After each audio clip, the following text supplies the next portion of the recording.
Good evening सभी को भाई। भाई भाई क्या हाल चाल है भाई?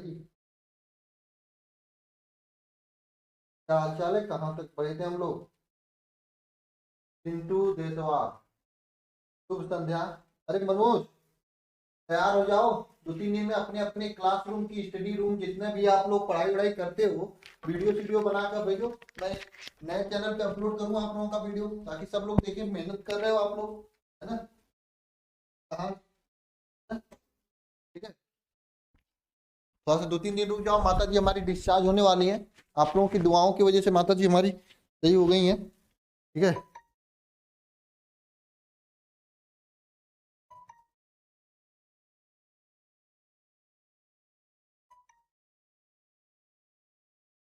ठीक भाई।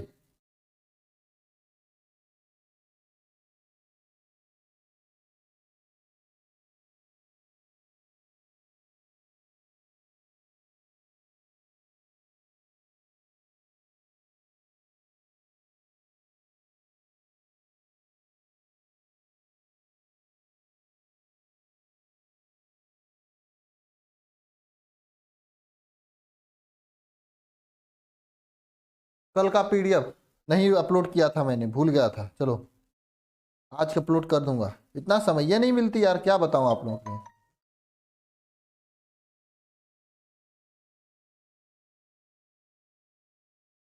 क्या बताऊं मैं।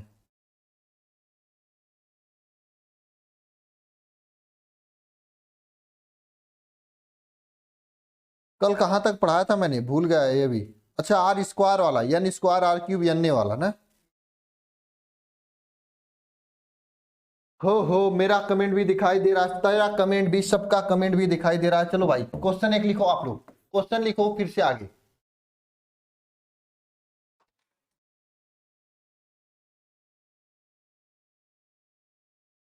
एक और क्वेश्चन हम लोग लिखेंगे ताकि और अच्छे से समझ में आए आप लोगों को।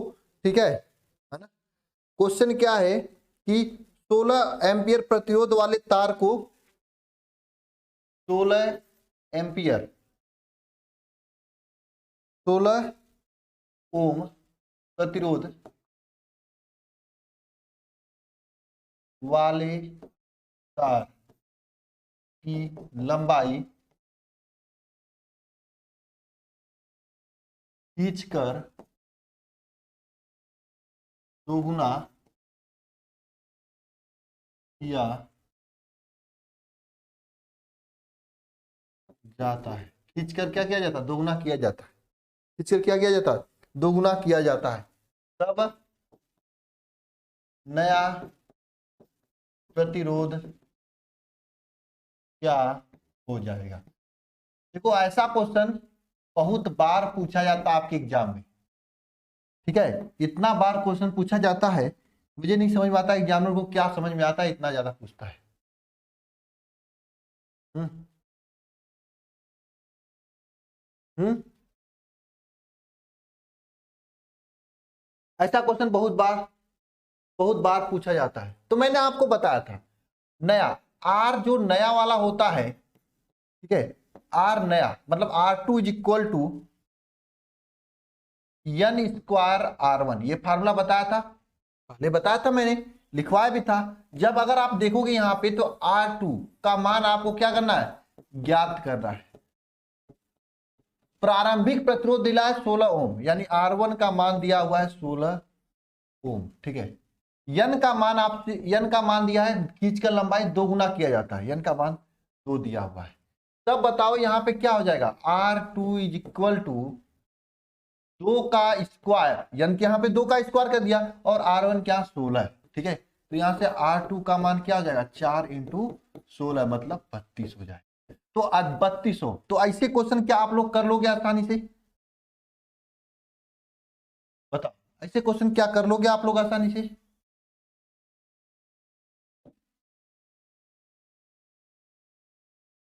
हम्म 16 चौको 64 होगा। वो 16 दूनी 32 नहीं, 16 चौको 64 होगा। मुझे पहाड़ा भूल गया यार, कुछ दिन बाद मुझे कबूतर खराब भूल जाएगा, मुझे लगता है। जिस चीज का प्रयोग नहीं किया जाता है वह चीज भूल जाता है ना। इसलिए मैं कहना चाहता हूं, आप हर एक अंग का यूज किया करो, नहीं तो खराब हो जाएगा, बाद में यूज में नहीं आ पाएगा। कहीं यूज नहीं कर पाओगे आप लोग, समझे? समझ गए?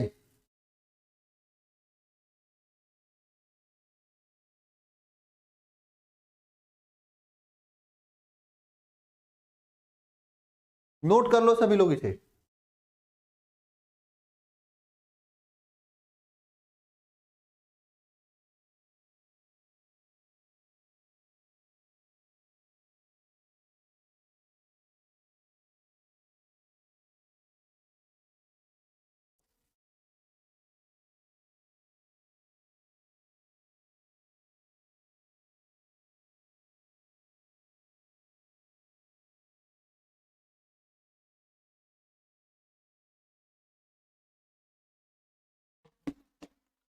है ना? चलो आगे लिखिए, आगे सभी लोग लिखिए। कुछ चीजें और है जो कि मैं आगे बताऊंगा क्लास में।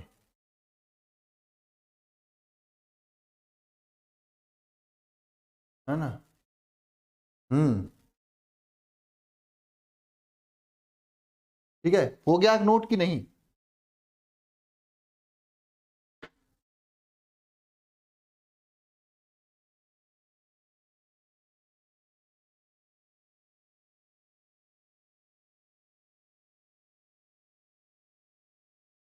नहीं हुआ क्या?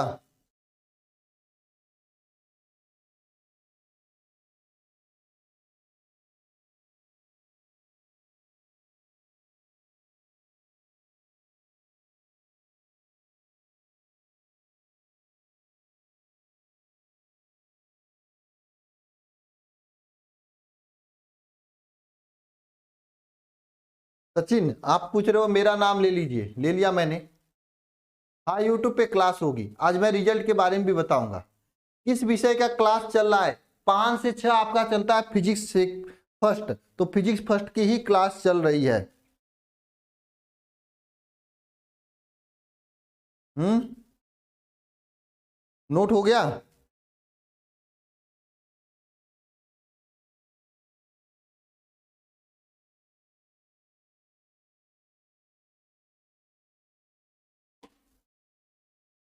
चलिए आगे लिखते हैं। इसमें एक टाइप का और प्रश्न पूछा जाता है जो कि त्रिज्या पर आधारित होता है, जो कि मैं यहाँ पे नहीं करा रहा हूं, है ना? क्यों यहाँ पे नहीं करा रहा हूं?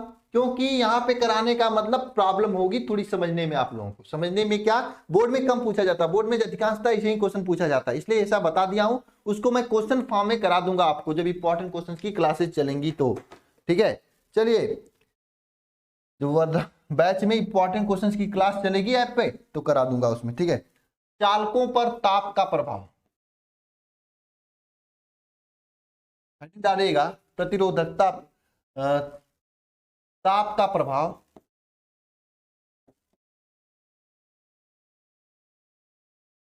ताप का प्रभाव। भाई किसी चालक पर ताप का प्रभाव क्या होता है, यह आपको बताना है ना? जो किसी भी चालक पर ताप पर का क्या प्रभाव पड़ता है वही आपको बताना है। ठीक है, ध्यान दीजिएगा सभी लोग ना।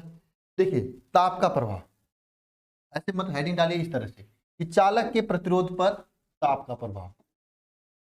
अरे यार, चालक के प्रतिरोध का प्रतिरोध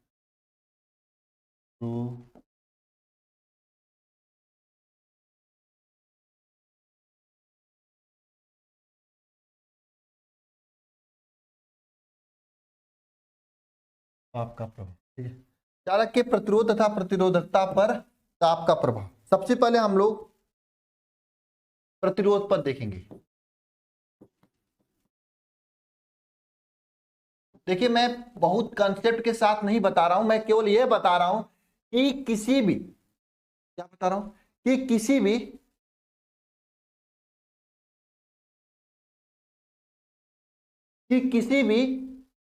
ताप का, किसी भी तार का अगर ताप बढ़ाया जाता है, किसी भी तार का अगर ताप बढ़ाया जाता है तो उस तार का जो प्रतिरोध होता है, ताप बढ़ाने के साथ साथ क्या हो जाता है, बढ़ जाता है ना।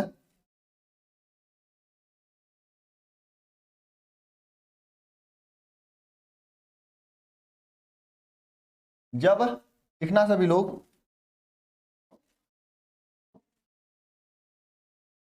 जब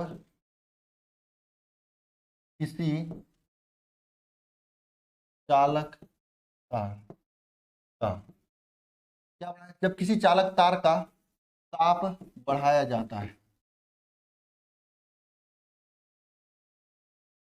ताप बढ़ाया जाता है तो क्या होता है, चालक तार का ताप बढ़ाया जाता है तो प्रतिरोध बढ़ता है। चालक तार का अगर ताप बढ़ाया जाता है तो प्रतिरोध बढ़ता है ना।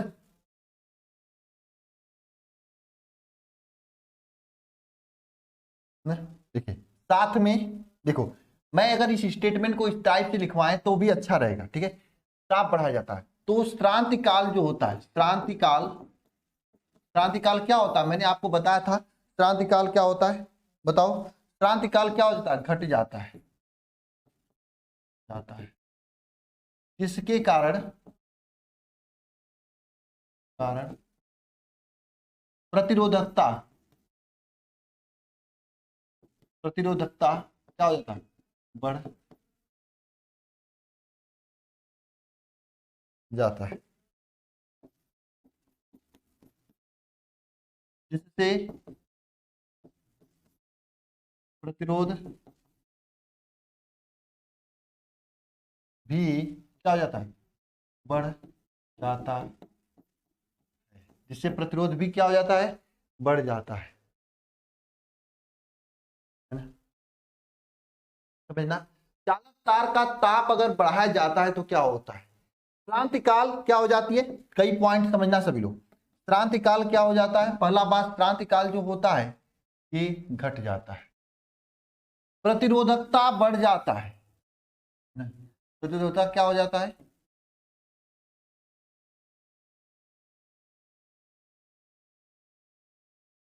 बढ़ जाता है, ठीक है, जिससे प्रतिरोध भी चालक का क्या हो जाता है, बढ़ जाता है, इससे चालक का प्रतिरोध भी बढ़ जाता है। तीनों पॉइंट याद रखना, लेकिन परीक्षा में जो पॉइंट पूछा जाएगा वह यह पूछा जाता है, ये वाला। अभी मैं दिखाऊंगा कि आगे प्रश्न कैसे पूछा जाता है। प्रश्न कैसे पूछा जाता है कि किसी चालक तार का ताप बढ़ाया जाता है तो क्या होता है, तो जिसके जब ताप बढ़ाया जाता है तो प्रतिरोधकता बढ़ जाता है, जिसके कारण प्रतिरोध भी बढ़ जाता है। एक फार्मूला होता है इसको दर्शाने के लिए, आर टी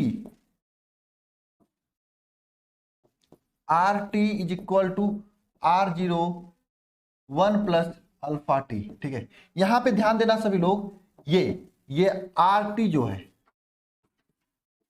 टी ताप पर प्रतिरोध है, आर टी क्या है, टी ताप पर प्रतिरोध है,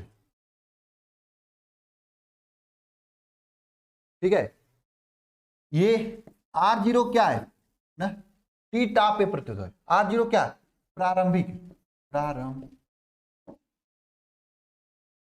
प्रारंभ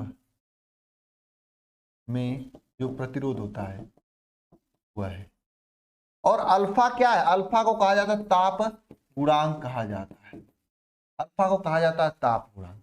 इस फार्मूले पर आपके एग्जाम में न्यूमेरिकल भी पूछा जाता है,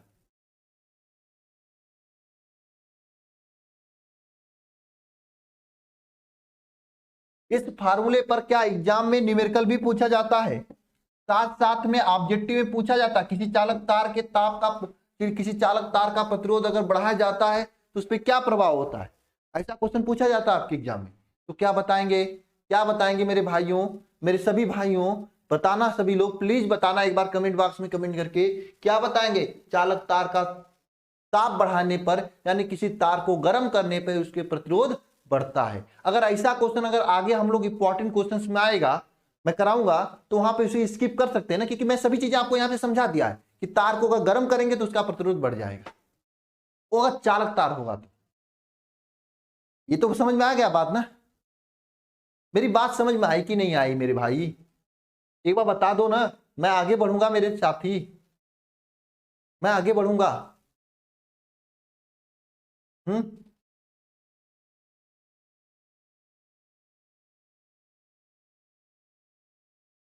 मैं आगे बढ़ूंगा,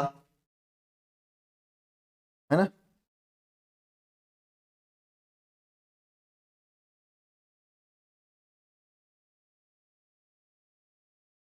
आगे बढ़ा जाए।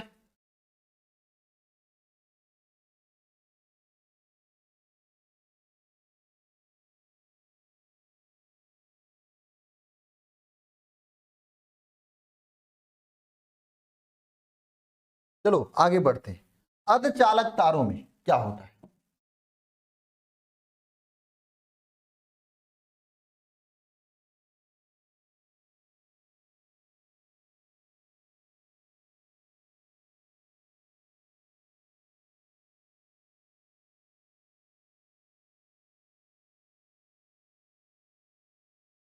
अर्धचालक तार का ताप पर प्रभाव। ठीक है, अर्धचालक क्या होता है? अच्छा ये बताओ, मैं आपसे पूछ रहा हूं। एक होते हैं लड़का, लड़का होता है, ठीक है। एक होती लड़की, एक इसके बीच का होता है, ये वाला। समझ रहे हो बात, है ना। उसी तरह से एक होता है चालक, एक होता है अचालक।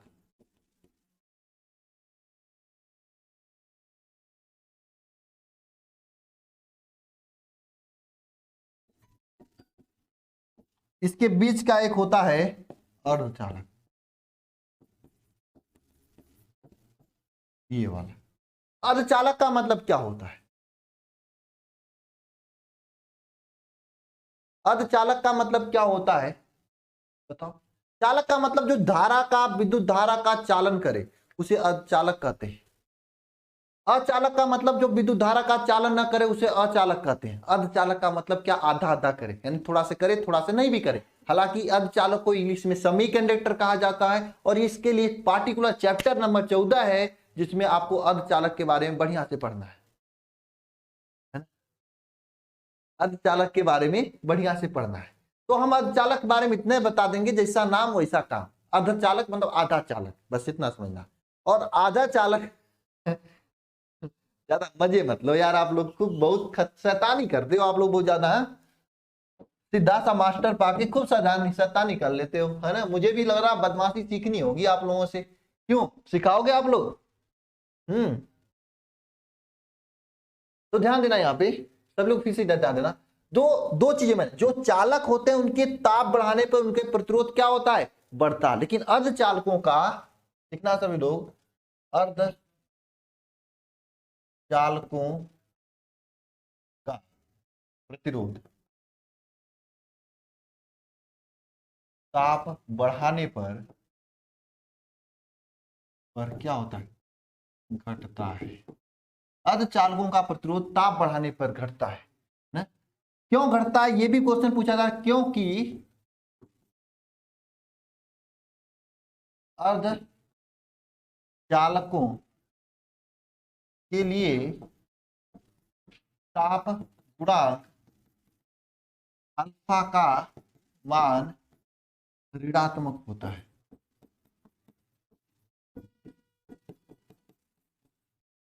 ठीक है, बात समझ में आया?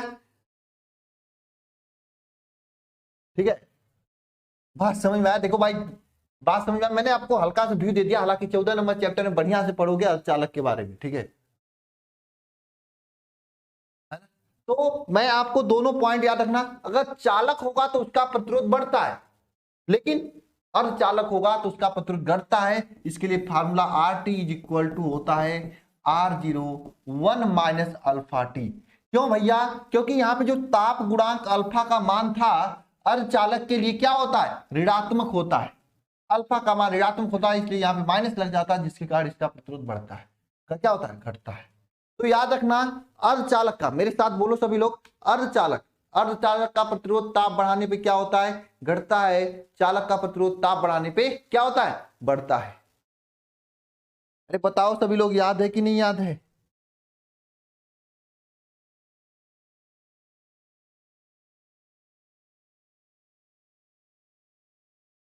अरे बताओ भाई।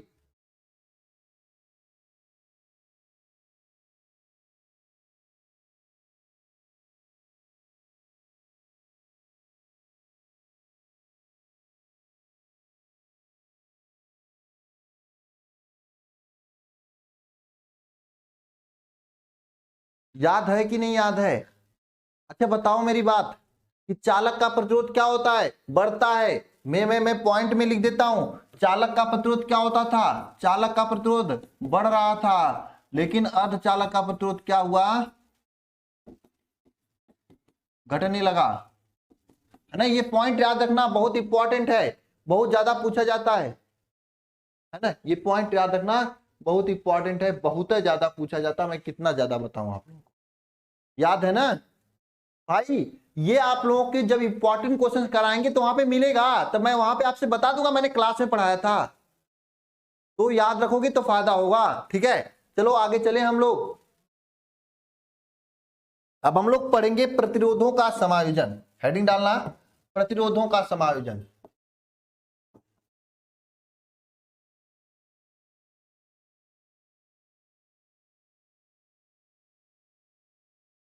सर जी, प्रतिरोधों का समायोजन क्या होता है?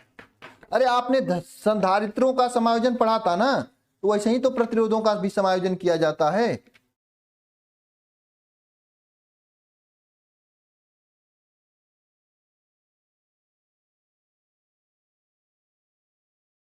प्रतिरोधों का समायोजन दो तरीके से किया जाता है। एक होता है एक होता है समांतर क्रम समायोजन, एक होता है समांतर समांतर क्रम समायोजन, दूसरा होता है श्रेणी क्रम समायोजन।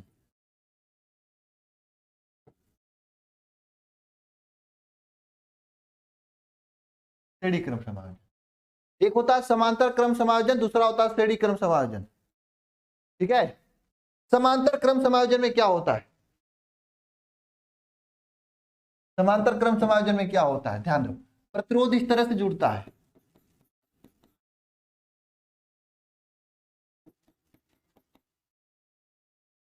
तीन प्रतिरोध मान लो जोड़ना, तो हम ऐसे जोड़ेंगे। ठीक है, ये आपका है R1, ये R2, ये R3, ये होता है समांतर क्रम समायोजन।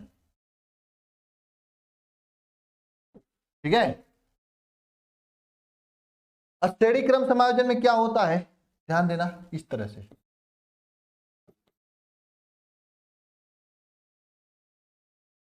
ये श्रेणी क्रम समायोजन होता है, ये होता है R1, ये होता है R2, ये होता है R3, ये श्रेणी क्रम समायोजन होता है।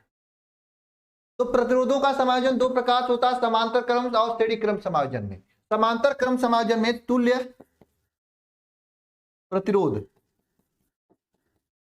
का फार्मूला होता है 1/R is equal to 1/R1 plus 1/R2 plus 1/R3। लेकिन श्रेणी क्रम में फार्मूला होता है तुल्य प्रतिरोध का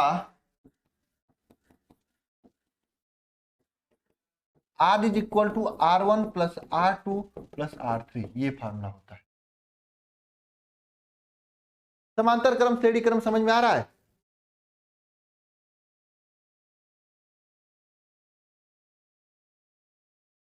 कुछ लोगों को गलत लग रहा होगा, क्योंकि उन्होंने अभी अभी पढ़ा है संधारित्र, संधारित्र में जस्ट इसका उल्टा हो जाता है, इसलिए उनको गलत लग रहा है। संधारित्र में इसका उल्टा होता है, वहां पे संधारित्र में C होता है, तब समांतर क्रम में C1 plus C2 plus C3 होता है। यहाँ पे R है, इसलिए 1/R1 plus 1/R2 plus 1/R3 होगा। कंफ्यूजन होना तय है अगर आपने संधारित्र और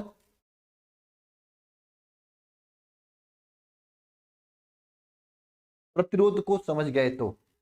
और इसके बिना ये चैप्टर अधूरा है, क्योंकि आगे हम लोग पढ़ेंगे किरचॉफ का नियम, व्हीटस्टोन सेतु, उसमें प्रतिरोध के आपको पक्का मिलने वाला है। बात समझ में आया? तो अगर आपके दिमाग में है सर इसका समांतर का R is equal to R1 plus R2 plus R3 होगा, तो भैया ये गलत है, नहीं होगा। एक बात जान लो,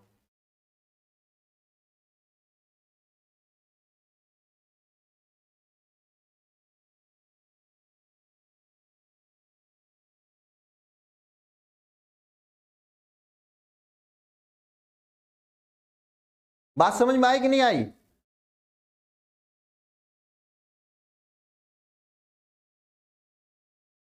ठीक है। अब एक चीज लिखना जो कि आपके एग्जाम के लिए महत्वपूर्ण है कि समांतर क्रम में, समांतर क्रम में धारा समान, समांतर क्रम में सभी प्रतिरोध में वोल्टता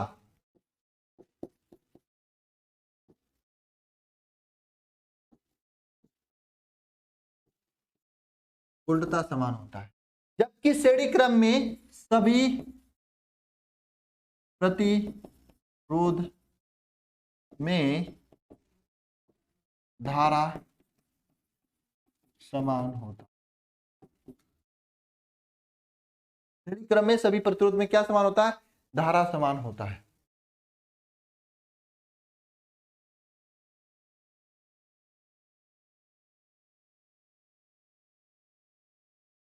आया समझ में यहां तक सभी को? आगे चला जाए? चलिए सर आगे चलिए, आप हो गया, मुझे समझ में आ गया।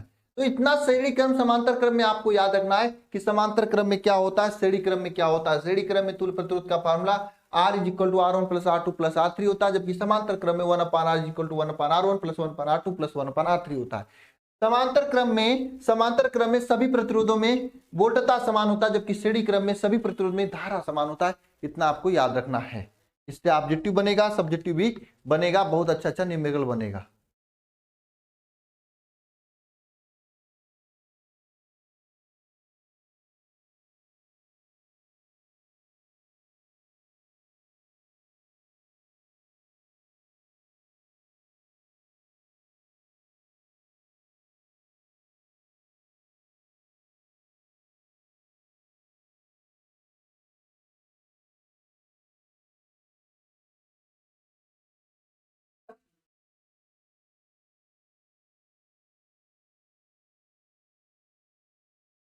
आगे हो गया आप लोगों का?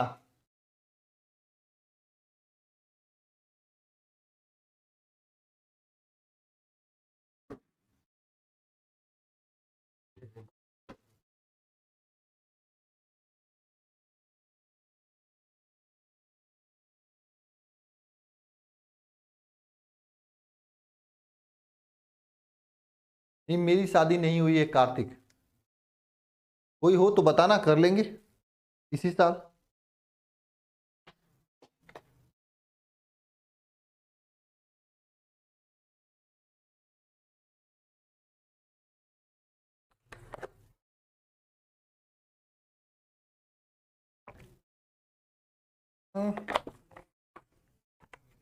केमिस्ट्री सेकेंड, आज पहला चैप्टर कंप्लीट हो जाएगा, उसके बाद केमिस्ट्री सेकेंड स्टार्ट होगा। कल से आप लोगों की केमिस्ट्री की एक क्लास और स्टार्ट होगा,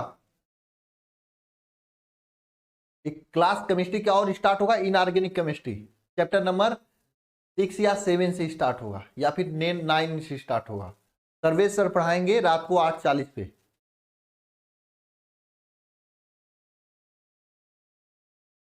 सर नहीं समझ में आया श्रुति, क्या नहीं आया श्रुति समझ में? बस आपको याद रखना कि अगर ऐसे तार जुड़ा होगा तो उसका तुल्य प्रतिरोध 1/R is equal to 1/R1 plus R2 plus R3 होगा। आगे हम लोग न्यूमेरिकल क्वेश्चन करेंगे, तो अगर ऐसे तार जुड़ा होगा तो उसका तुल्य प्रतिरोध R is equal to R1 plus plus सभी का जोड़ देंगे तो ये हो जाएगा। बस यही आपको याद रखना है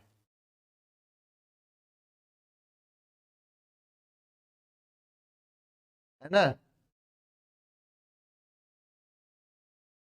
टेस्ट सैटरडे को होगा, सैटरडे को टेस्ट होना तय है। पहले 9 चैप्टर फिजिक्स का हुआ था, 10 चैप्टर फिजिक्स का होगा, यही होगा बस। और क्या होगा, टेस्ट तो सैटरडे को होगा ही। आ गया श्रुति आपको?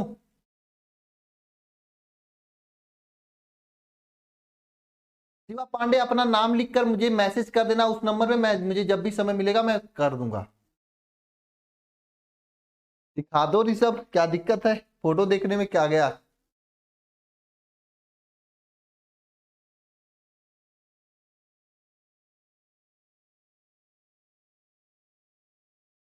8:40 से 10 बजे तक क्लास होगी, थर्ड पार्ट।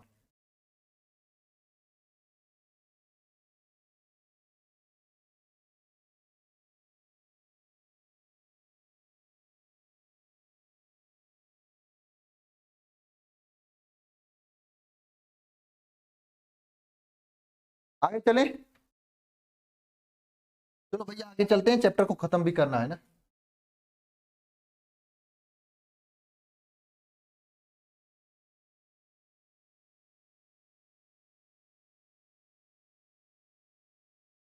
चलिए आगे हेडिंग डालिएगा सभी लोग, आगे हेडिंग डालिएगा सभी लोग, वैद्युत ऊर्जा।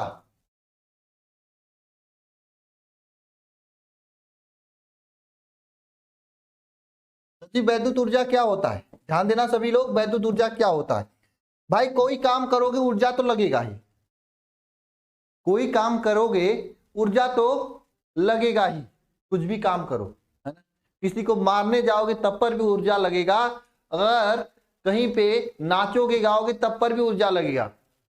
खाली पेट तो कोई काम कर नहीं सकते, हम पढ़ा रहे हैं तब पर भी पढ़ाने में भी ऊर्जा लग रहा है ना। बताओ,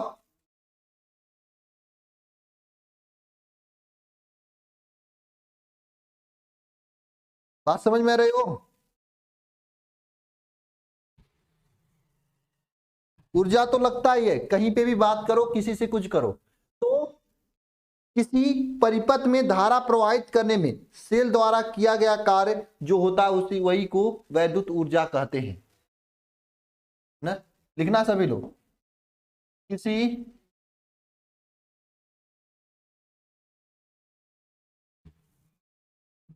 हमें बोले बात इसके पापा ज्वाइन कर 9 बजे तक बात करेंगे। कर ली। ये नंबर प्रियांशु नाम से, ये मैसेज व्हाट्सएप भी किया नहीं है। नहीं, ये दूसरा नंबर, व्हाट्सएप कौन है। व्हाट्सएप पे दूसरा को भी बात करनी। ठीक है ठीक है, कर ठीक लूंगा है। व्हाट्सएप। मैम क्या हुआ, मैम क्या हुआ, वो पैसे क्या हुआ वो जो। कॉल तो की तो आप हाँ तो हाँ बोले आपका हमने हाँ। मतलब दावा करा। साइबर साइबर क्राइम का ऑफिस वहाँ जाके आप डिटेल, तो कहाँ मुझे पे। आया था, हाँ मतलब कंप्लेंट लालपुर पांडेपुर। अच्छा, तो वेरिफिकेशन के लिए हो सकता है आपके घर आए। हाँ जो हाँ वहाँ से हो सकता है, मैं ना पुलिस वाले आपके घर वेरिफिकेशन के लिए आए हैं, ठीक है, तो उन लोगों को वो सभी चीज़ें बता दीजिएगा।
तुम लोग ऑनलाइन यूज करते रहते हो ना, फोन पे, पेटीएम, गूगल पे, है ना।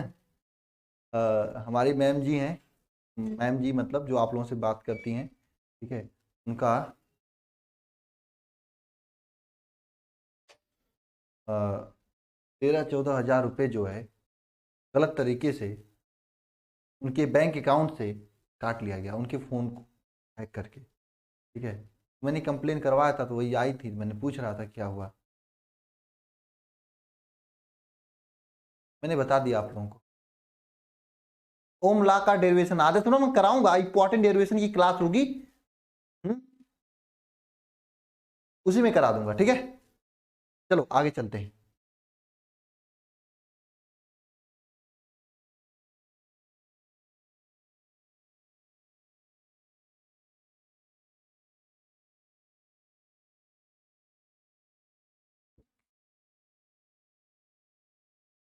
तो ध्यान दीजिए सभी लोग, क्या है विद्युत ऊर्जा, किसे कहते हैं। मैंने आपको बताया कि, क्या बताया मैंने, बताओ। किसी परिपथ में विद्युत धारा प्रवाहित करने में जो किया गया कार्य होता है, वही कार्य वैद्युत ऊर्जा के रूप में संचित हो जाती है, वही कार्य आपका विद्युत ऊर्जा होता है, ठीक है। आया समझ में बात सभी को।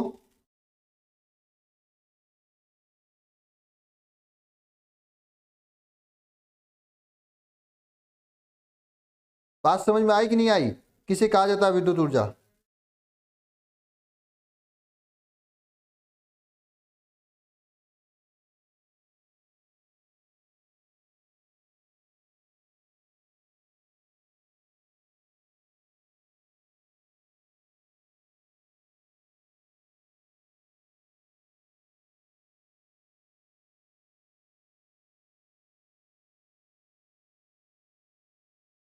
चलिए लिखिए सभी लोग परिभाषा।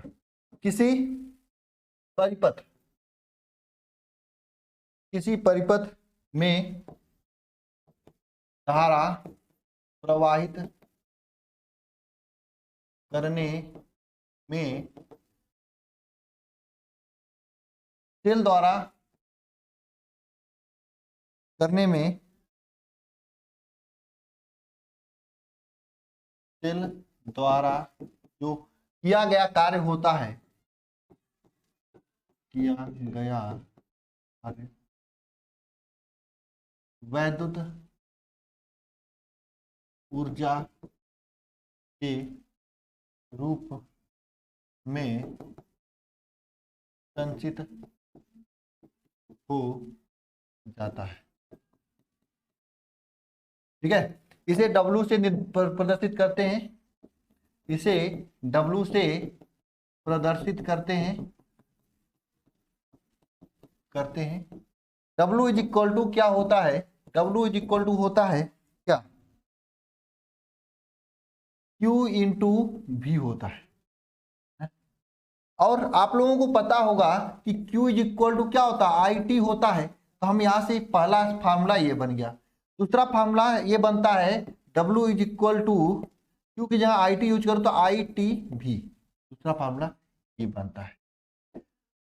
अब आपको ये भी पता है कि क्या क्या पता है सर, पता यह है कि V इज इक्वल टू क्या होता है, IR होता है। तो इसमें रखेंगे V is equal to IR, यहाँ पे रखोगे तो W इज इक्वल टू एक नया फार्मूला निकल के आ जाएगा, I²RT, ये बन के आ जाएगा।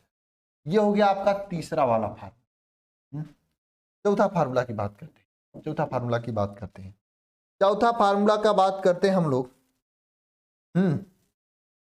आपको पता कि I is equal to V/R होता है। ये I का वैल्यू यहाँ पे रखेंगे तो W इज इक्वल टू क्या हो जाएगा, W इज इक्वल टू हो जाएगा V/R का स्क्वायर RT, ठीक है। तो यहां से ध्यान देना सभी लोग, ये R कट जाएगा, तब W इज इक्वल टू आएगा V² P/, ये आएगा। ये आपका चौथा फार्मूला हो गया। ये 4 फार्मूला हैं जिसपे बार बार आपके एग्जाम में क्वेश्चन पूछे जाते हैं, ठीक है। बार बार आपके एग्जाम में क्वेश्चन पूछे जाते हैं। आया समझ में?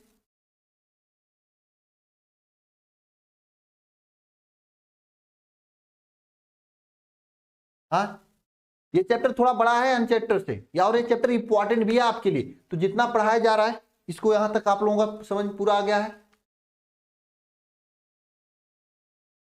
हाँ, अब तो केमिस्ट्री की भी क्लास है मेरे साथ नाइंसाफी होता है। नगेंद्र सर मुझे लेट देते हैं क्लास को, 20 मिनट मेरा खा जाते हैं। सूरज कुमार, मेरे साथ नाइंसाफी होता है, मुझे इंसाफ चाहिए आप लोगों से। हाँ, वो 20 मिनट मेरा खा जाते हैं, क्या बताऊं। तो चलो आज की क्लास में बस इतना है, जो कि केमिस्ट्री भी पढ़ना है। सालू वर्मा, अगर पीछे का छूट गया तो क्या करेंगे? पहले आगे का तैयार कर लो, पीछे एक दो चैप्टर छूटा उसे कभी संडे सैटरडे या कभी कोई टीचर नहीं आता है उस दिन क्लास बंद रहती तो पीछे का पढ़ लेना।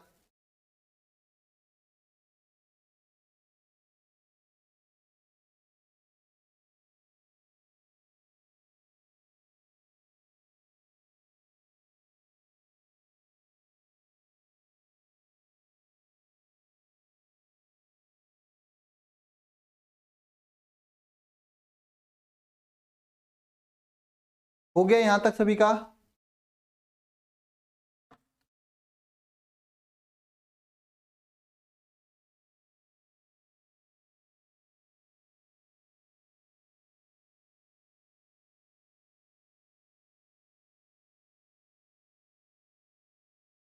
चलिए इसके आगे चलते हैं, हम लोग कुछ और चीजें देखते हैं जो कि चैप्टर, देखो मैं बता दूं चैप्टर लंबा है, ये सबसे लंबा चैप्टर है। इसके आगे एक आध चैप्टर और लंबा है 9th इंटू, तो इसमें थोड़ा समय लगेगा, ठीक है। बस इस चैप्टर के बाद आगे के सब चैप्टर छोटे छोटे हैं, ठीक है। तो चलिए इसके आगे देखते हैं, और आप लोगों को मैं डीपीपी देखता हूं। डीपीपी लिखिएगा,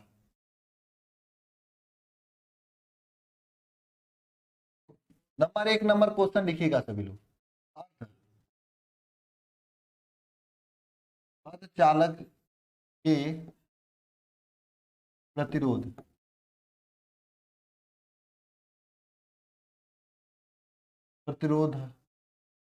पर ताप का क्या प्रभाव होता, ताप का क्या प्रभाव होता है ना। दूसरा, ताप गुणांक किसे कहते हैं। तीसरा, डीपीपी में इन सभी क्वेश्चन को लिखते हो कि नहीं लिखते हो इसका आंसर, आज की क्लास से या पीछे क्लास से में जो होता है पढ़ाया जाता है, इसके लिखते हो कि नहीं लिखते हो, इन सभी क्वेश्चन को लिखा करो, ठीक है। समांतर क्रम तथा श्रेणी क्रम प्रतिरोध से आप क्या समझते हैं। तीसरा लिखिएगा, तीसरा लिखिएगा विद्युत फ्लक्स, ये चौथा है ना, विद्युत फ्लक्स से आप क्या समझते हैं, मात्रक तथा विमान लिखिए, ठीक है। ये 4 क्वेश्चन मैं दे रहा हूं, होमवर्क के लिए करना, ज्यादा क्वेश्चन नहीं है। अरे मैं कुछ क्वेश्चन दिया हूं तो इसको बताऊंगा ना, ठीक है।